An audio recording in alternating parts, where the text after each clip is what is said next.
Welcome to this week's Spaceport Vlog. Today I have to talk about a KOTOR Remake, LEGO Star Wars, Space Bear, Assassin's Creed, and what I think about Dragonball Xenoverse. So let's dive right in, starting with the KOTOR Remake. Now, when I heard about a KOTOR Remake, I was like, really? They're making one? That seems kind of weird. That sounds kind of surprising. But it's not actually an official remake, which is not surprising.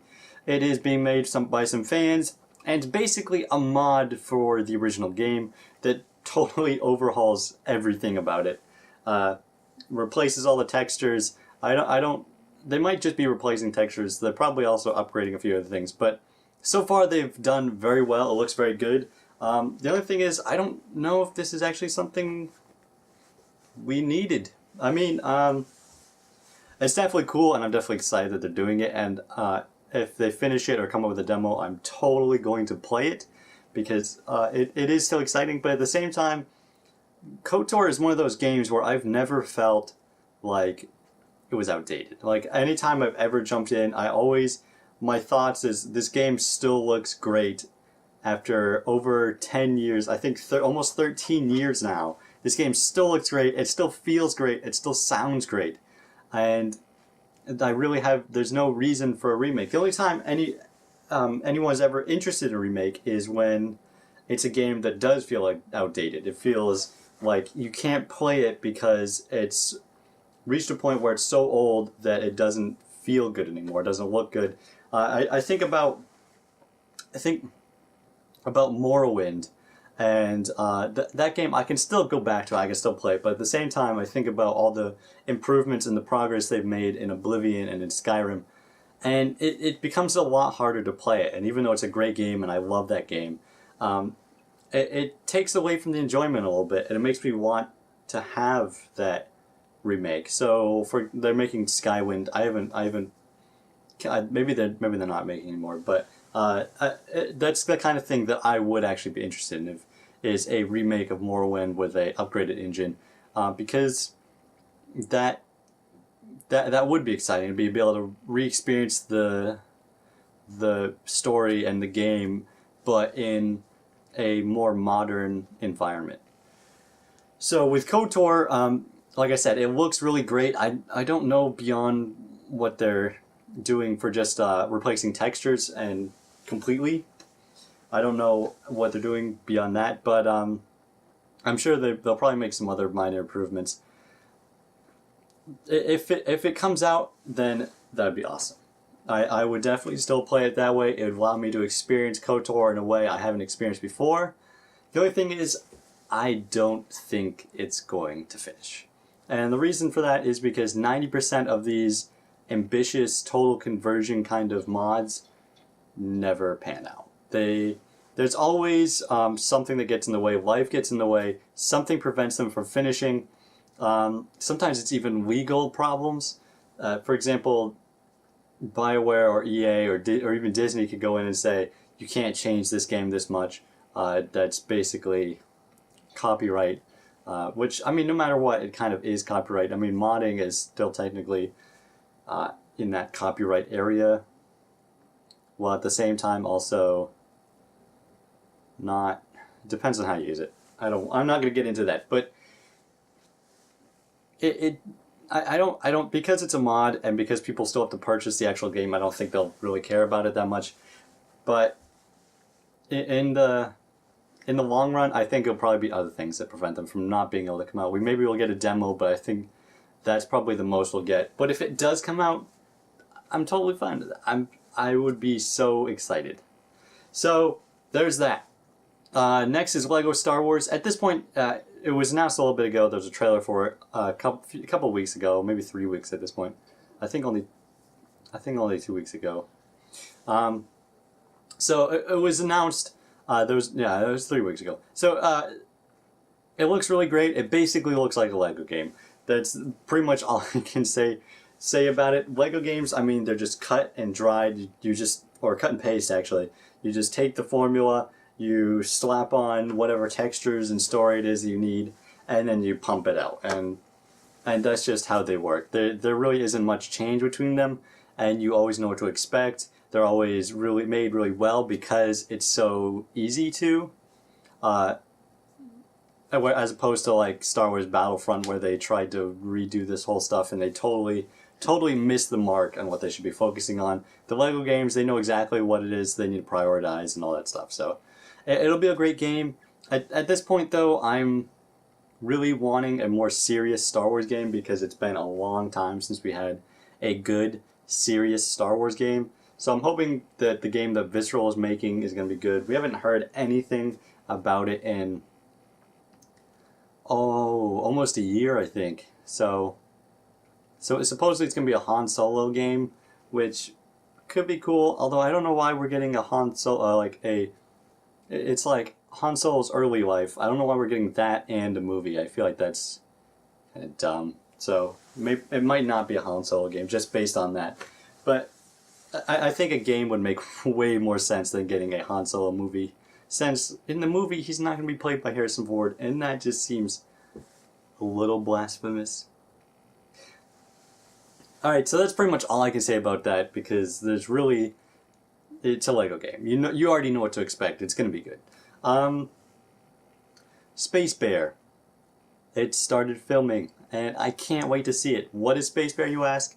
Well, it's Star Wars Episode 8. That's just the working title. I just wanted to say it because it's kind of funny. It's kind of fun to see what they're calling it before the official title. It's not going to be called Space Bear. It's not going to be Star Wars Episode 8 Space Bear in theaters. It's going to be something else. I don't know what it's going to be. They haven't announced that yet.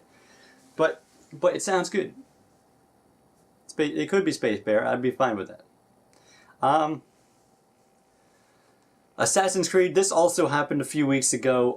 They made an announcement that there will be no Assassin's Creed this year. And you're probably wondering why I'm talking about this. And it's mostly because I just like the Assassin's Creed franchise. But it's also because this is a move that I've kind of been wanting them to do for a while because I do like the Assassin's Creed franchise and because I want it to be good, and the past few have been decent but they've been kind of underwhelming. I actually really liked Assassin's Creed Unity, but that's because I played it after everything was fixed, and after that, when it was fixed, it was an enjoyable experience, but it was still...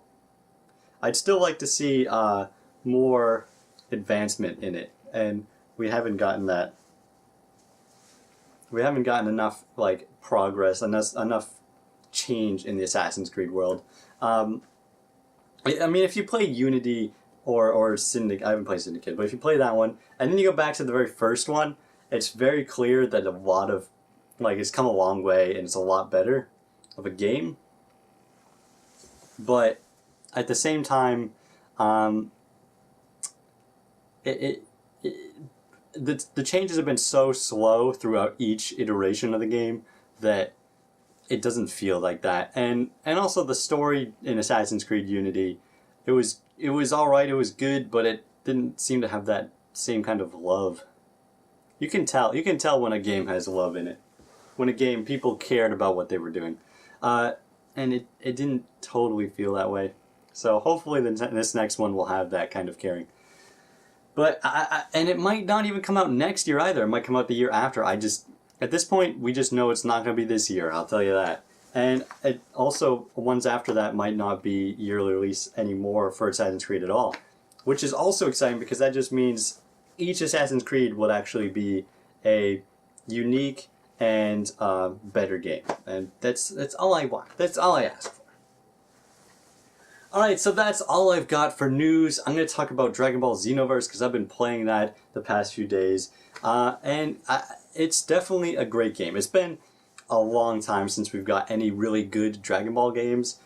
The last one was on the PS2, and there was some bad games that happened after that on the PS2 before we even got into the Xbox 360, PS3 era. I don't know if there was anything for the PS3.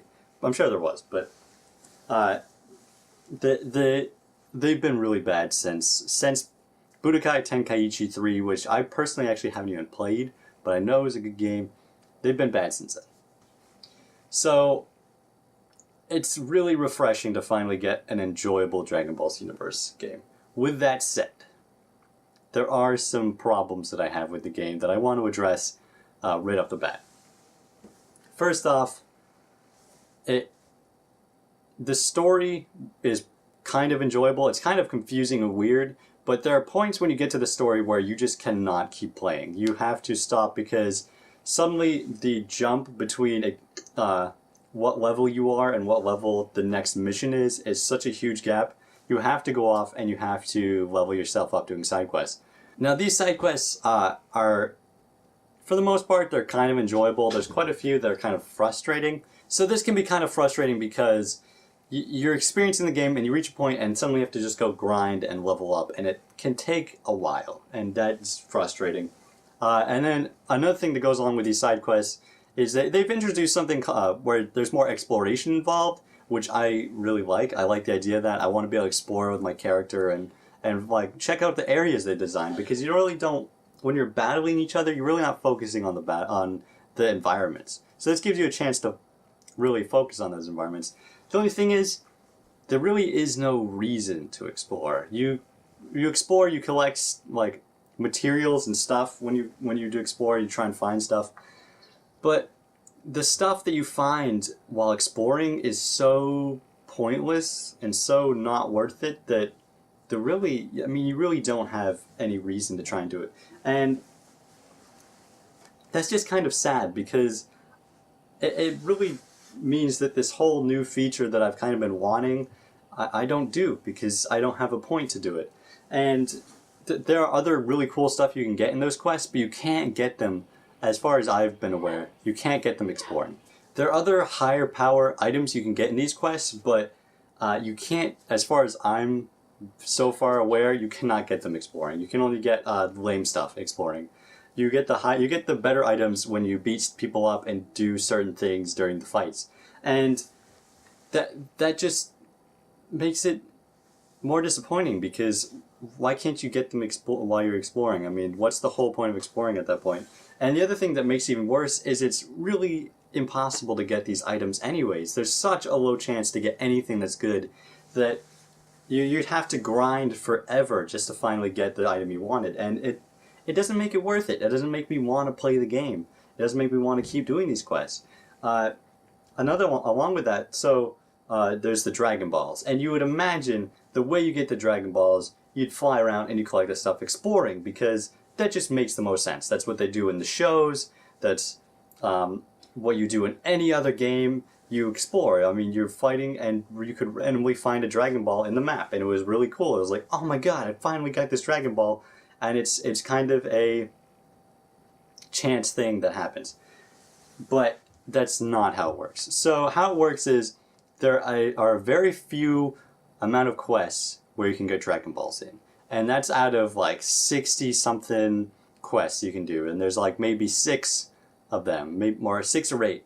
Out of all of those, you have a chance of, in that mission, a time patroller will show up. And he's basically just an NPC you can fight. He's from one of the, like, another player that plays the game created a character, and he's a time patroller, and you can fight him as an NPC. Now, he doesn't always show up in those quests. There's a chance for him to show up, and the more Dragon Balls you have, the less of a chance that he's going to show up. Now, you have to kill him in order to get the Dragon Ball, which I think is just stupid. I mean, why does he even have a Dragon Ball? And why am I not getting exploring? Because exploring just makes way more sense. It could be every single mission, when you explore, there's a small chance you're going to get a Dragon Ball. That would make way more sense. It would make it way more fun. I would have a reason to explore, and it means I could actually play different quests rather than just playing the same quest over and over and over again. So, like I said, you have a chance to get the Dragon Ball when you kill him. And it's the more Dragon Balls you have, the less of a chance you have. So, once you get to the 6 or 7 once you have like 5 or 6 Dragon Balls, you could spend hours trying to just kill this guy just to get a Dragon Ball. And when you finally do, I mean, it's such a relief, but you don't want to have to do this again. But if you want to actually get like all the stuff for the game so you can play with all the characters and have all the costumes and things like that, you have to do it again. That means more and more, tons of hours spent trying to get these Dragon Balls in a really boring way. and it's not fun. It's not something anyone wants to have to do. It's just it's really bad game design is what it is. And there's so much stuff that you have to wish for. Like there's so many things to get that you can only get from wishes, and you're going to get like one thing at a time. So you wish for a new character, but there's also like 3 other characters you have to wish for. You wish for a new costume, but there's another costume to wish for. There's moves you can't get that you can only get from wishing. You can only, if you want to change your character, because you have custom characters, so if you want to change your custom character's appearance, you have to use a wish for that. If you want to change his stats, you have to use a wish for that. So it's kind of like every time you get Dragon Balls, you're like, okay, what do I want now? Do I want a character, or do I want a costume, or do I want to change my stats because I feel like I didn't do a good job making them? And it's just such a like, because you know that whatever wish you make, you're not gonna have another wish for a while, because it took you so long to get those Dragon Balls. You don't want to just go out and grind them again to get another wish. It's just crazy. So that is really frustrating. That is a really big turnoff for this game. I don't know why they did it this way.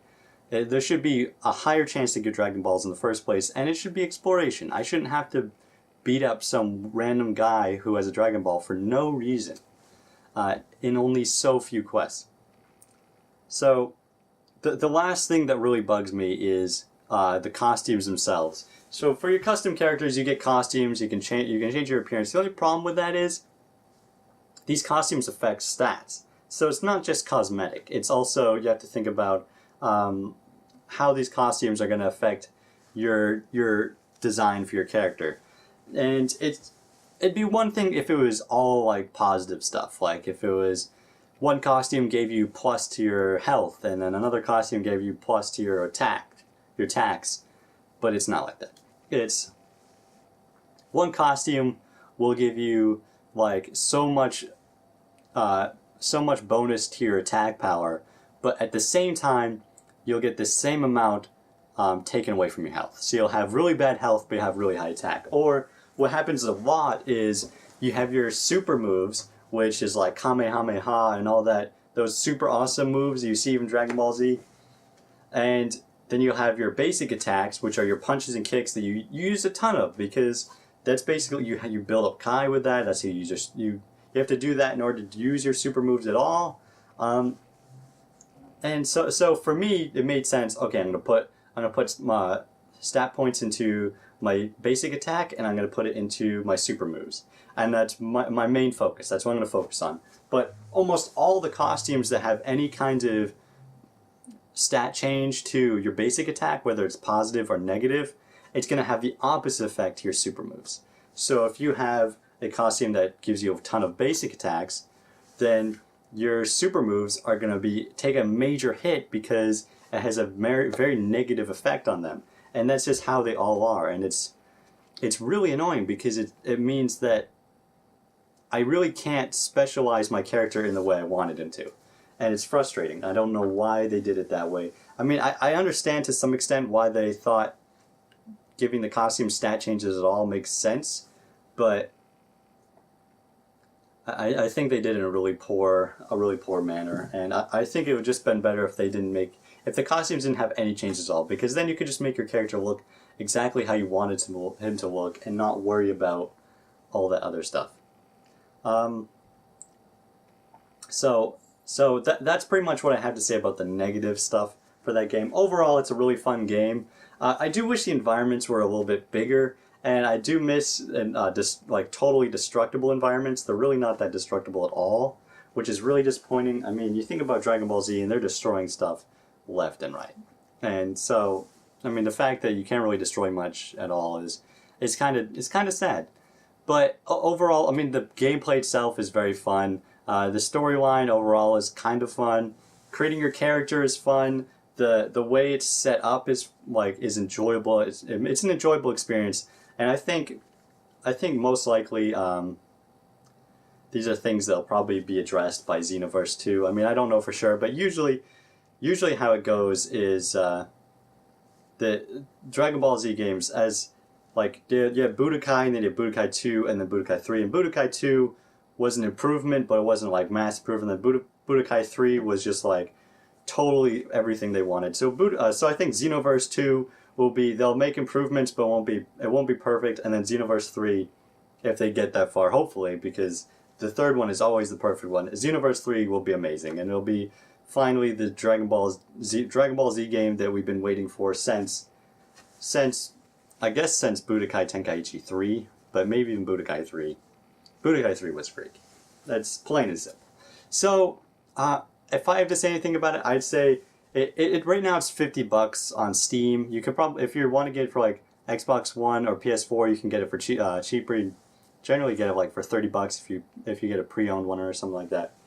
But I'd say the $50 honestly is probably worth it. I mean, that's something I usually do not say. I will generally say for most games it's not worth the price, and I understand why a lot of games are $60, $50, but the value you actually personally getting out of it is not equal to the price tag. And they put a ton of effort and money into making it, which is why they have to charge so high.